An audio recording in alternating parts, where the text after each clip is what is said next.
Takže já si tam u mého prvního videa a tentokrát, nebo prostě poprvé, bude to informačka a bude krátká a jenom se chci zmínit, že to bude video, to budou jenom o Minecraftu a ty, co hrajou Minecraft, tak se dívejte a dajte odběr a sledujte prostě, komentujte, lajkujte a takovýhle.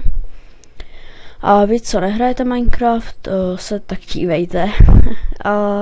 Ale co plánuju, budu hrát určitě s modama, možná i multiplayer, to nevím, single player survival, možná už až po nějaký době, ale jistě ne, určitě nějaký custom mapy a to by bylo do budoucnosti asi všechno.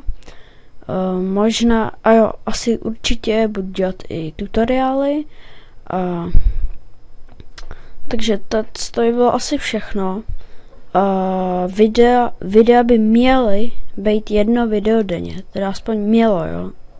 Nevím to jistě, jak to budu zvládat s časem, ale mělo by být jedno video denně. Samozřejmě natočit video prostě jedno denně je lehký, že jo, to dělá každý.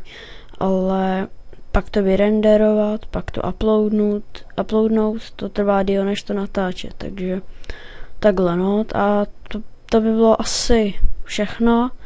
Tak já myslím, že jsem vás seznámil s asi nejpotřebnějšíma informacema. To no. Takže